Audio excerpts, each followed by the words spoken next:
Welcome back to Kanen Coffee. In front of me is a small Gaggia Academia. It was brought in by Katie. Thanks for bringing it in, Katie.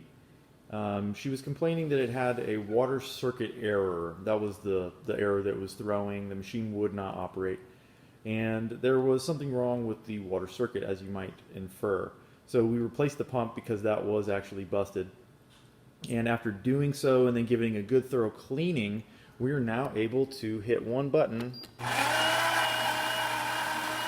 make an espresso.